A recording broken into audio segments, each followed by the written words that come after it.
analisa Bitcoin ini menggunakan indikator yang tadi saya bilang teman-teman, yaitu super trend. Kita bisa mencari indikator di sini super trend. Nah, bagi teman-teman yang masih belum tahu apa itu indikator super trend. Indikator super trend itu adalah indikator yang memberikan kita sebuah sinyal, yaitu sinyal untuk membeli maupun sinyal untuk menjual sebuah koin. Nah, biasanya kita menyebutnya ini dengan awan, teman-teman. Jika harga ini berada di bawah awan daripada sel ini, itu menandakan bahwa itu sinyal untuk kita melakukan penjualan. Tetapi apabila harga ini berada di atas awan daripada garis biru, daripada garis hijau dari buy ini, maka ini adalah menandakan bahwa kita melakukan buy atau pembelian.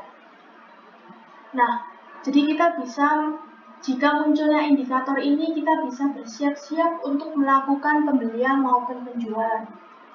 Nah, pembelian dan penjualan yang tepat itu bagaimana? Nah, pembelian dan penjualan yang tepat itu seperti ini, teman-teman. Nah, jadi di titik ini ada indikator keluar, yaitu buy, teman-teman. Dari sini kita bisa bersiap-siap untuk melakukan pembelian. Nah, saat yang tepat untuk buy itu kapan? Yaitu kita menunggu pada saat harga ini mengalami koreksi hingga mendekati kepada garis dari buy ini, teman-teman. Jadi seperti ini.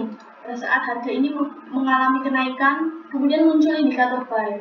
Kita wait and see dulu, teman-teman. Kalau misalnya dia mengindikasikan ada koreksi seperti ini, kita menunggu harga ini mendekati garis daripada buy hijau ini, yaitu di sini. Kemudian kita bisa melakukan pembelian di area ini, dan harga benar naik ke atas. Begitu pula juga dengan waktu sell, teman-teman. Pada saat harga ini mengalami penurunan, muncullah indikator sell ini, teman-teman. Nah, kita wait and see dulu. Apabila kita melihat saat seperti ini, Bitcoin ini mengalami koreksi lagi, kita bisa wait and see dulu dan menunggu harga ini menuju atau mendekati area sell di atas ini, atau mendekati garis sell di atas ini.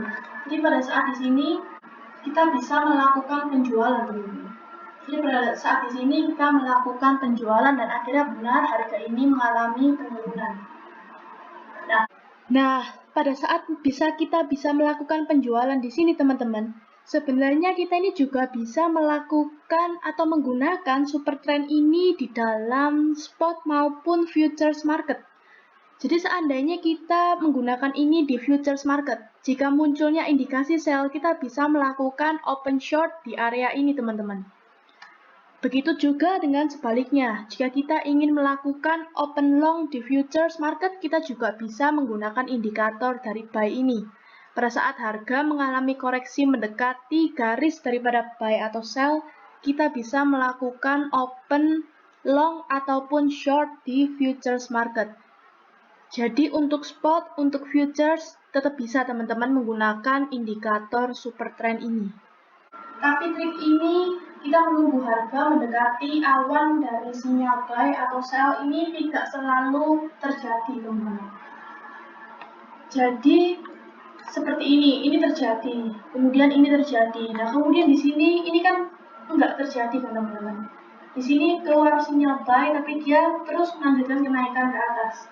Tidak ada tanda-tanda dia koreksi sampai mendekati garis daripada buy ini. Nah, jadi kesimpulannya itu seperti ini, teman-teman. Jadi harga yang mendekati area buy atau area sell atau mendekati garis daripada buy atau sell itu tidak selalu terjadi. Jadi bisa terjadi, bisa saja tidak terjadi. Nah, jadi seperti itu, teman-teman, kira-kira penggunaan daripada indikator super trend. Thank you for watching, teman-teman. See you in the next video.